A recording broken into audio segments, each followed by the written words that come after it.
Bonjour Pierre Génisson. Bonjour. Ravi de vous accueillir dans le 64 minutes. Vous êtes donc clarinettiste et vous venez de sortir un très bel album, Swing, en hommage à un autre clarinettiste, le grand Benny Goodman, décédé en 86. J'ai vu que c'était l'année de votre naissance, donc il y a une sorte de passage de témoin symbolique. Écoutez, oui, j'en suis heureux que vous le disiez comme ça, effectivement.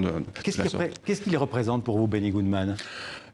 Benny Goodman, c'est avant tout un personnage hors du commun dans l'histoire évidemment de la clarinette, mais aussi de la musique. Ouais. Car il a eu une histoire absolument atypique. En fait, c'est quelqu'un qui a démarré la clarinette à 10 ans de manière assez nouvelle. En fait, ouais. Il a appris des cours à la synagogue quand il avait 10 ans, et puis très vite, au bout de quelques années, il est devenu professionnel en fait pour subvenir aux besoins de sa famille. Vous l'écoutiez quand vous étiez plus jeune ?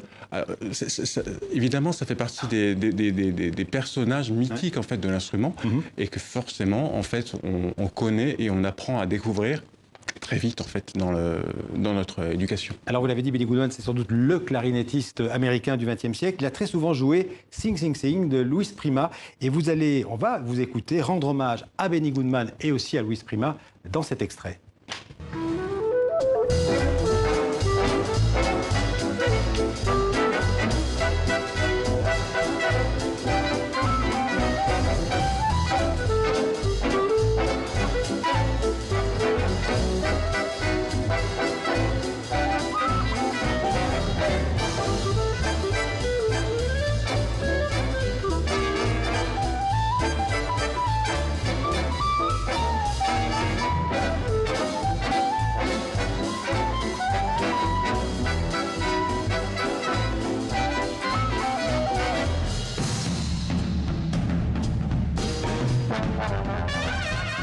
Voilà, alors Sing Sing Sing, c'est le premier morceau sur votre album.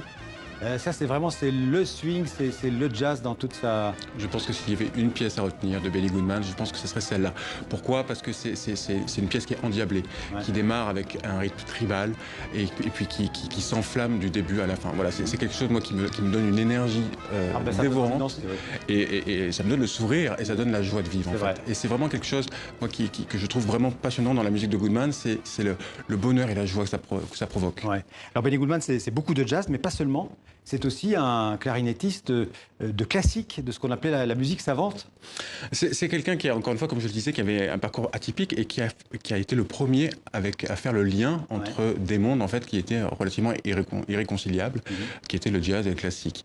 C'est quelqu'un qui a toujours voulu, avec des personnes comme Bernstein, comme Gershwin aussi, il a voulu créer des ponts et des liens entre ces deux mondes.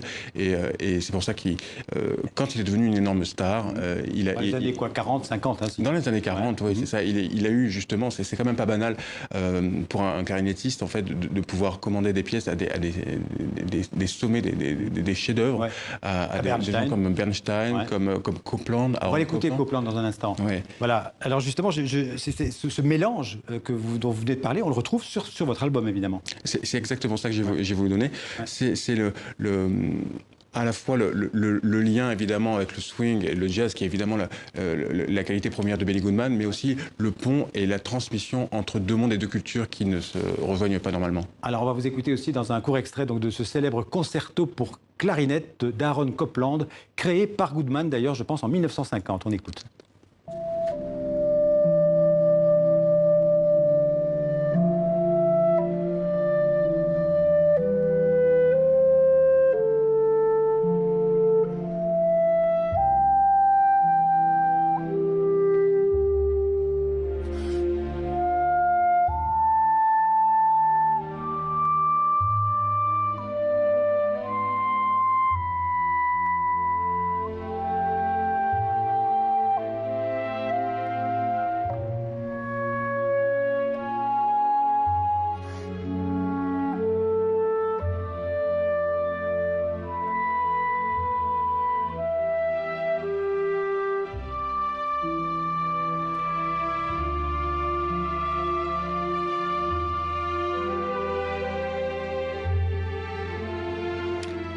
C'est magnifique, hein Ça fait rêver, cette musique. Ouais.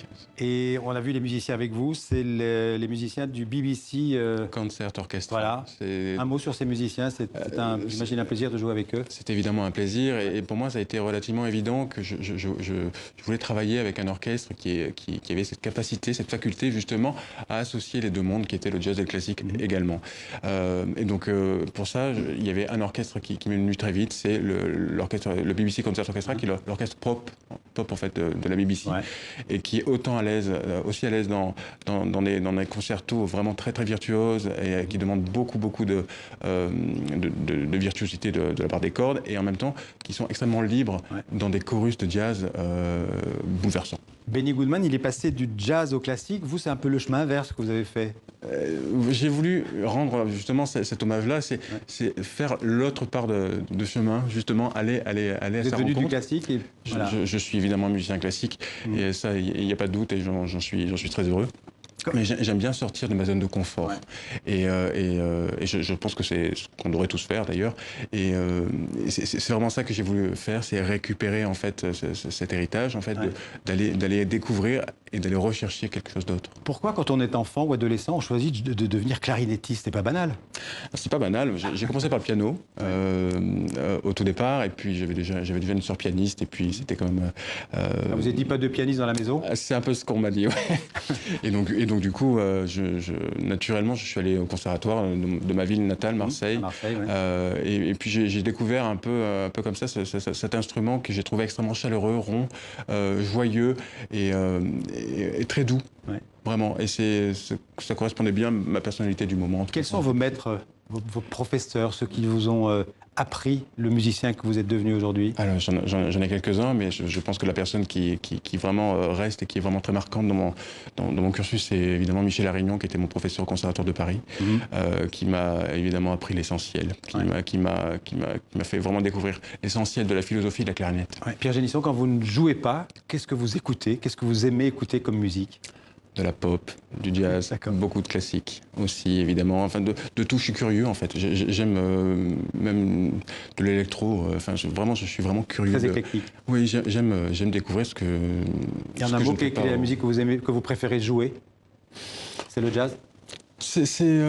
Rapidement. Je préfère rien, j'aime simplement m'exprimer avec mon instrument. Je pense que c'est la seule chose en fait qui compte, c'est s'exprimer et donner du plaisir et de la joie en fait aux personnes qui on en a du plaisir et de la joie dans ce très bel album Swing, donc chez Aparté, il faut le dire, c'est l'éditeur.